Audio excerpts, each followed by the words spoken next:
여러분, 통장에 돈이 있습니까? 1,000만 원, 5천만 원, 1억 원.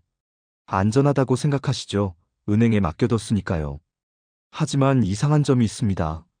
만약 나라가 망하면 어떻게 될까요? 은행도 망합니다. 통장 속 돈도 사라집니다. 설마 한국이 망해?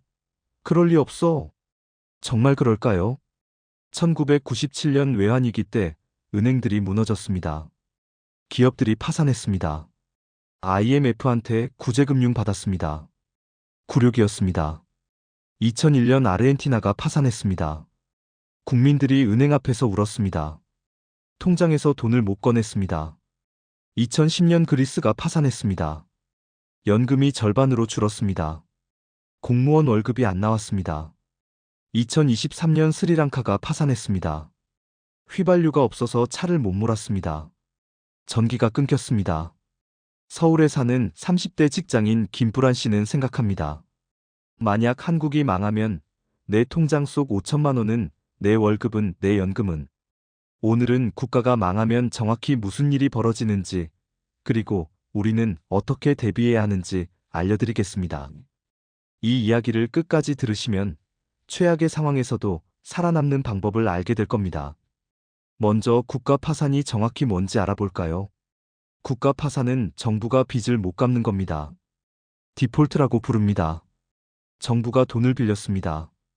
국채를 발행했습니다. 갚아야 합니다. 하지만 돈이 없습니다. 못 갚습니다. 부산에 사는 40대 경제학자 박진실 씨는 설명합니다. 개인이 빚 못 갚으면 파산합니다. 나라도 마찬가지입니다. 빚 못 갚으면 디폴트입니다. 디폴트가 선언되면 무슨 일이 벌어질까요? 첫 번째 현상, 화폐 가치가 폭락합니다. 나라가 망하면 그 나라 돈을 아무도 안 믿습니다. 휴지가 됩니다. 대전에 사는 50대 이아르헨티나 씨는 2001년을 기억합니다. 아르헨티나에서 살았습니다. 페소 가치가 하룻밤에 70% 폭락했습니다. 어제 100페소로 빵 10개 샀습니다. 오늘은 3개밖에 못 삽니다. 통장에 1,000만 페소 있었습니다. 하룻밤에 300만 페소 가치가 됐습니다. 700만 페소가 증발했습니다. 광주에 사는 경제학 교수 정폭락 씨는 설명합니다. 화폐 가치 폭락은 순식간입니다. 아침에 부자, 저녁에 거지가 됩니다. 2023년 스리랑카를 보세요. 루피 가치가 80% 폭락했습니다. 통장에 1,000만 루피 있던 사람, 200만 루피 가치밖에 안 남았습니다. 80%가 증발했습니다. 두 번째 현상, 은행이 문을 닫습니다. 나라가 망하면 은행도 망합니다. 정부가 은행을 구제할 돈이 없습니다. 인천에 사는 60대 김그리스 씨는 2010년을 기억합니다. 그리스에서 살았습니다. 은행들이 문을 닫았습니다. 하루에 60유로만 인출 가능했습니다. 통장에 1억 원 있어도 하루 10만 원밖에 못 꺼냈습니다. 나머지는 갇혀 있었습니다. 서울에 사는 금융 전문가 최뱅크런 씨는 설명합니다. 뱅크런이 일어납니다. 모두가 동시에 돈을 빼려고 합니다. 은행에 돈이 없습니다. 문을 닫습니다. 1997년 한국 외환위기 때도 비슷했습니다. 은행들이 무너졌습니다. 제1은행, 서울은행, 한일은행. 정부가 구제했습니다. 구제 못했으면 예금자들이 돈을 못 찾았을 겁니다. 세 번째 현상, 인플레이션이 폭발합니다. 정부가 돈을 찍습니다. 빚을 갚으려고요. 돈이 너무 많아집니다. 가치가 폭락합니다. 물가가 폭등합니다. 부산에 사는 70대 박짐바브웨 씨는 2008년을 기억합니다. 짐바브웨에서 살았습니다.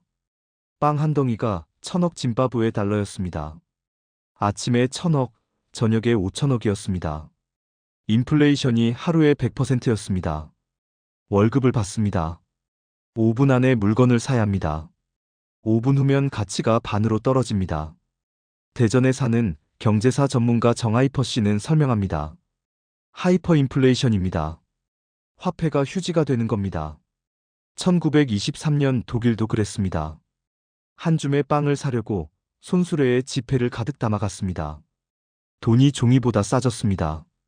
네 번째 현상, 월급과 연금이 끊깁니다. 정부가 돈이 없습니다. 공무원 월급을 못 줍니다. 연금도 못 줍니다. 광주에 사는 50대 이공무원 씨는 2010년 그리스를 기억합니다. 공무원 월급이 3개월 밀렸습니다. 나중에 50%만 줬습니다. 월급 400만 원이던 게 200만 원이 됐습니다. 연금도 절반으로 줄었습니다. 월 150만 원 받던 노인이 75만 원만 받았습니다. 살 수가 없었습니다. 인천에 사는 연금 전문가 최노우 씨는 경고합니다. 국민연금은 정부가 줍니다. 정부가 망하면 연금도 끊깁니다. 노후가 사라집니다. 한국국민연금이 2055년에 고갈된다고 합니다. 그때가 되면 연금을 못 받거나 크게 줄어들 겁니다. 5번째 현상, 실업률이 폭증합니다. 기업들이 망합니다. 수출이 끊깁니다. 수입도 끊깁니다. 일자리가 사라집니다. 서울에 사는 40대 김실업 씨는 1997년 외환위기를 기억합니다. 회사가 구조 조정했습니다. 명예퇴직 받았습니다. 재취업 불가능했습니다. 모든 회사가 사람을 자르고 있었습니다. 2년 동안 백수로 살았습니다. 부산에 사는 노동경제학자 박일자리 씨는 설명합니다. 국가위기 때 실업률이 30%까지 갑니다. 10명 중 3명이 백수가 됩니다. 2010년 그리스 실업률이 27%였습니다. 청년 실업률은 60%였습니다. 젊은이 10명 중 6명이 백수였습니다. 지옥이었습니다. 6번째 현상, 수입품이 사라집니다. 나라가 망하면 외화가 없습니다. 수입을 못합니다. 석유, 식량, 의약품 모두 수입합니다. 들어오지 않습니다. 대전에 사는 30대 이스리랑카 씨는 2023년을 기억합니다. 스리랑카에서 살았습니다. 휘발유가 없었습니다. 주유소마다 줄이 10km였습니다. 차를 몰 수 없었습니다. 출근을 못했습니다. 식량도 없었습니다. 밀가루, 설탕, 우유 모두 사라졌습니다. 의약품도 없었습니다. 아파도 약이 없었습니다. 광주에 사는 무역 전문가 정수입 씨는 경고합니다. 한국은 수입 의존도가 높습니다. 에너지 95%, 식량 70%를 수입합니다. 외화가 끊기면 나라가 멈춥니다. 7번째 현상, 사회가 무너집니다. 범죄가 늘어납니다. 폭동이 일어납니다. 정부를 믿지 않습니다. 인천에 사는 50대 최아르헨티나 씨는 2001년을 기억합니다. 사람들이 거리로 쏟아져 나왔습니다. 정부 청사를 공격했습니다. 대통령이 헬기 타고 도망갔습니다. 약탈이 일어났습니다. 슈퍼마켓이 털렸습니다. 경찰도 막지 못했습니다. 서울에 사는 사회학자 김울란 씨는 설명합니다. 경제 붕괴는 사회 붕괴로 이어집니다.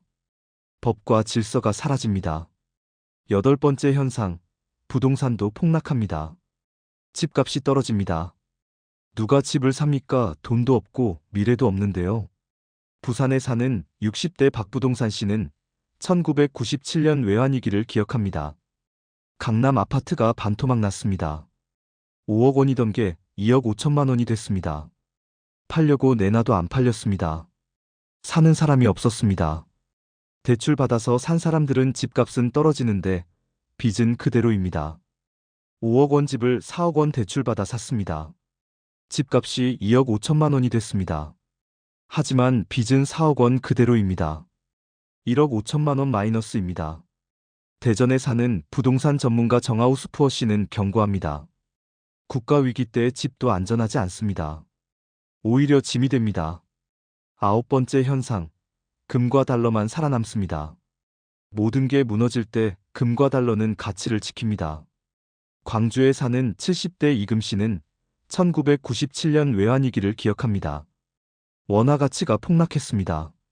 하지만 금은 가격이 올랐습니다. 금 한 돈을 5만 원에 샀습니다. 위기 때 15만 원이 됐습니다. 3배가 됐습니다. 달러도 마찬가지입니다.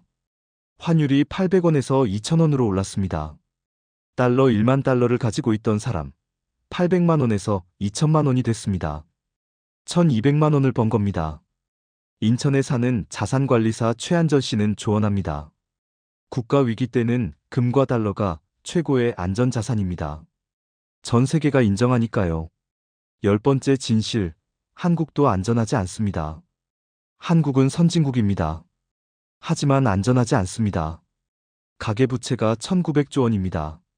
GDP보다 많습니다. 국가부채가 1200조 원입니다. 빠르게 늘고 있습니다. 저출산이 심각합니다. 2024년 출생아가 23만 명입니다. 세계 최저입니다. 30년 후 젊은이가 절반으로 줄어듭니다. 노인만 많아집니다. 세금 낼 사람은 줄고 연금 받을 사람은 늘어납니다. 정부가 버틸 수 있을까요? 서울에 사는 경제학자 김미래 씨는 경고합니다. 2050년에서 2060년 사이 한국 경제가 위험할 수 있습니다. 대비해야 합니다. 그럼 우리는 어떻게 대비해야 할까요? 첫째, 자산을 분산하세요. 현금만 들고 있지 마세요. 금 20%, 달러 20%, 부동산 30%, 주식 20%, 현금 10%. 둘째, 금을 사두세요. 실물 금을 사세요. 금 통장이 아니라 금 현물을 사세요. 나라가 망해도 금은 가치를 지킵니다. 셋째, 달러 자산을 보유하세요. 미국 주식, 미국 국채, 달러 예금. 한국이 망해도 미국 달러는 살아있습니다. 넷째, 해외 계좌를 만드세요. 싱가포르, 홍콩, 스위스 등의 계좌를 만드세요. 한국은행이 문 닫아도 해외 돈은 안전합니다. 다섯째, 기술을 배우세요. 나라가 망해도 기술은 남습니다. 프로그래밍, 디자인, 영어, 요리. 기술이 있으면 다른 나라로 갈 수 있습니다. 여섯째, 영주권을 준비하세요. 캐나다, 호주, 뉴질랜드 등. 최악의 경우 탈출할 곳을 만들어 두세요. 일곱째, 부채를 줄이세요. 빚이 있으면 위기 때 더 위험합니다. 집값은 떨어지는데 빚은 그대로입니다. 여덟째, 생존 물품을 비축하세요.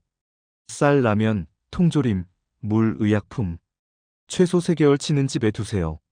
아홉째, 정치에 관심 가지세요. 나라가 어디로 가는지 지켜보세요. 위험 신호가 보이면 미리 대비하세요. 열째, 희망을 버리지 마세요. 최악의 상황도 지나갑니다. 준비한 사람은 살아남습니다.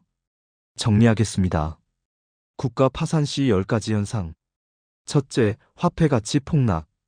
70에서 80% 증발.